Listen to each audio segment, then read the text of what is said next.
Elias took the night shift at the Holloway Archival Library because he believed that books were the most stable thing in a chaotic world. To him, paper had a predictable weight, and ink was a permanent record of a mind at rest. He was a man who lived by the clock and the alphabet, finding a strange, meditative comfort in the rigid structure of the Dewey Decimal System. He liked the smell of the Holloway, a thick, atmospheric cocktail of vanilla-scented rot from old glue, the metallic tang of iron shelving, and the dry, recycled breath of a building that had been underground for a century. The Holloway was a subterranean labyrinth, a 6-story descent into the paper-thin history of human thought.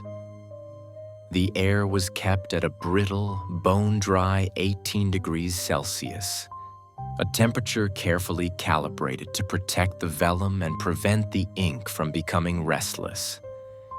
On his only night of training, the outgoing librarian, Mr. Miller, a man whose skin was the color of aged parchment and who looked as though he had been pressed between two very heavy pages, handed him a brass key that felt unnaturally cold. "The books here are quiet," Miller had whispered, his eyes darting to the deep velvet shadows of the reference section. "But they aren't inanimate. They have a collective memory, Elias. They remember being trees, they remember being thoughts, and they remember the hands that held them. Just follow the filing procedures. Don't try to be a hero. Just be a clerk." Miller then handed him a laminated sheet of paper. It was stained with decades of coffee rings and felt slightly tacky to the touch. The text was typed in a font that seemed to shimmer if Elias looked at it for too long. Night Shift Archival Procedures, revised 1994. 1. The Sleeping Biographies. If you find a biography in the history section and the subject is still alive, do not open it past the current chapter. If you hear rhythmic breathing from the spine, the subject is asleep. Place a heavy paperweight on the cover. If you wake them by turning a page, you will be responsible for their heart rate for the rest of the night. 2. The alphabetical drift. The shelves move to accommodate new information. If you find the ZD section where the B section should be, do not turn around. Continue walking forward. Turning back in a shifting aisle will cause the library to forget you are an employee. 3. The 2 a.m. patron. A man will arrive to pay a late fee for a book that hasn't been written yet. If the coin he offers is warm, drop it in a cup of cold water. If it hisses, he is a projection of the future history wing. Do not give him change. 4. The reading room. Shadows. At 3 a.m., the lights will dim. Do not offer pens to the shadows at the long tables. If they start writing, they will add new rooms to the basement, and you will have to map them before dawn. 5. The microfiche headlines. If the microfiche machine spins on its own, do not look at the screen. If you accidentally see your own name in a headline, eat an orange in the break room. The citrus helps anchor your timeline to the present. The iron doors clicked shut at 10 p.m. with a finality that echoed through the lobby like a gunshot. Elias stood at the central circulation desk, a massive mahogany fortress that smelled of lemon oil and ancient tobacco. The only light came from the green-shaded banker's lamps. They cast long, stagnant pools of emerald light across the floor, making the marble look like the surface of a dark pond. By 11 p.m., Elias began his first slow round on level 1. The air here smelled of graphite and the faint, sweet scent of decaying wood pulp. He pushed his cart slowly, the wheels making a rhythmic clack-clack over the floor seams. He found a biography in the P section, The Life and Times of Arthur Penhaligon. He knew the name. Penhaligon was a local politician who had been arguing about zoning laws on the 6 p.m. news. Elias pulled the book from its slot.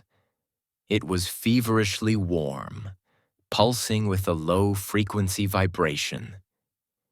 He pressed his ear to the blue cloth spine. It was the deep, rhythmic respiration of a man in the middle of a dream. Elias felt a jolt of anxiety. According to Rule 1, Arthur was currently in a deep sleep. Carefully, as if handling a live grenade, Elias laid the book face down on his cart. He grabbed a heavy bronze sphinx bookend from a nearby display and placed it firmly on the back cover. The breathing grew muffled, and the book subsided into a quiet metallic hum.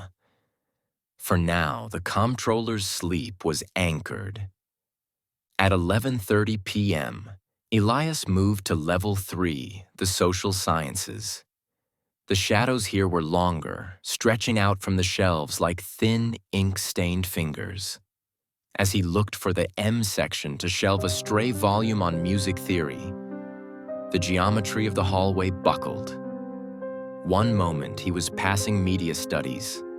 The next, he was standing in front of xylophones.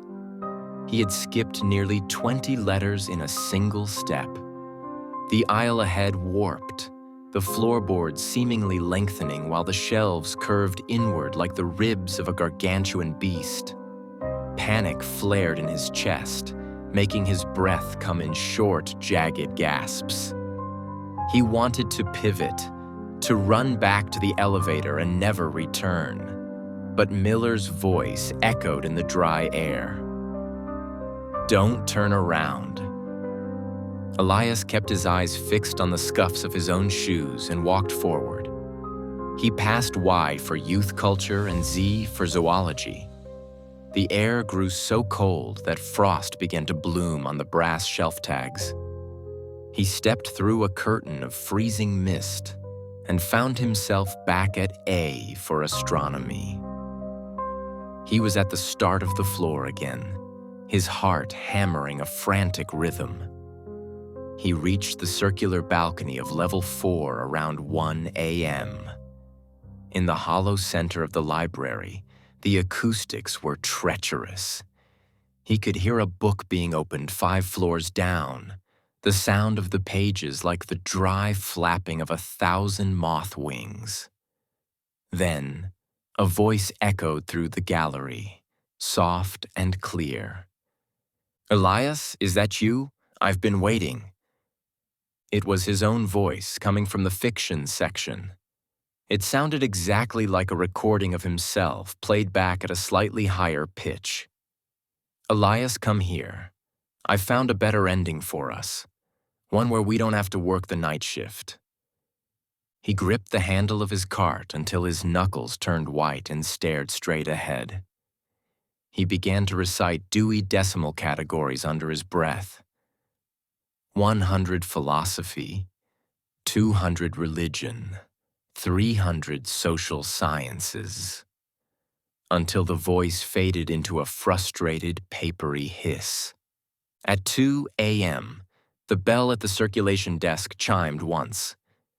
It was a flat, toneless sound that didn't linger. Elias returned to the lobby. A man stood there wearing a suit that looked like liquid mercury, shimmering and flowing even as he stood perfectly still. He didn't have a shadow. The emerald light of the lamps passed through him as if he were a smudge on a lens. He slid a book across the desk titled The Great Collapse of 2031. "Late," the man rasped. The sound was like sandpaper on stone. "The fine is 40 cents, Elias said, his voice trembling so much he could barely form the words. The man placed a heavy gold coin on the desk. It glowed with a dim orange heat that made the mahogany smoke. Using a pair of wooden tongs he found in a drawer, Elias dropped the coin into his mug of cold tea. It hissed violently, and steam billowed up, smelling of ozone and burnt sugar. The coin vanished instantly. When Elias looked up, the man was gone. He used a ruler to push the future book into the returns bin, terrified that the ink might jump onto his skin. The lights in the main reading room dimmed to a sickly, jaundiced amber at 3 a.m. Shadows of scholars from different eras, men in frock coats, women in heavy wool dresses, sat at the long oak tables.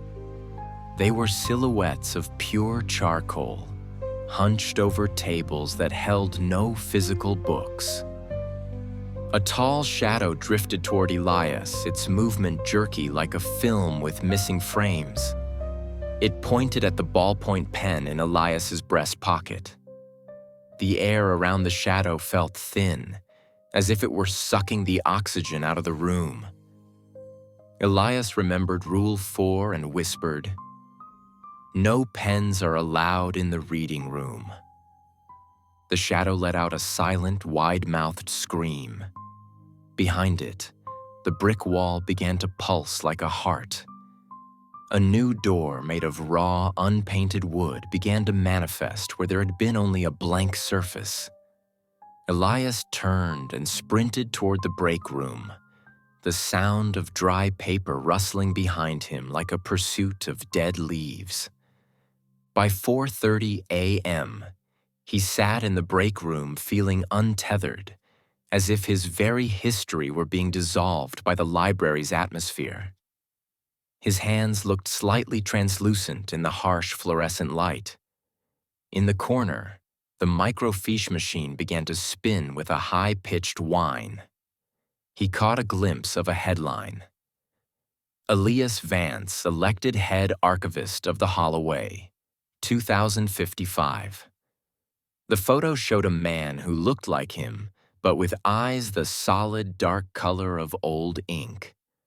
Elias lunged for his lunch bag and grabbed an orange. He peeled it with frantic, shaking fingers, the zest spraying a sharp, acidic mist into the air. The scent was a physical shock, something real, something from the world above. He bit into the fruit, the bitter pith grounding him in the present.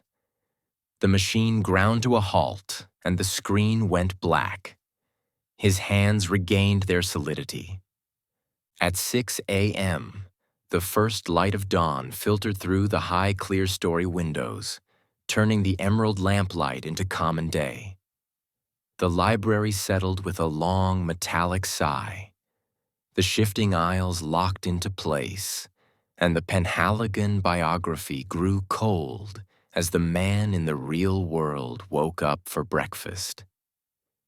Mrs. Gable, the morning librarian, walked in smelling of fresh espresso in the outdoors. She looked at the new, unpainted door in the reading room and the pile of orange peels on the desk. She asked if it had been a busy night. Elias stood up, his bones aching and his mind filled with the weight of 1,000 unread secrets.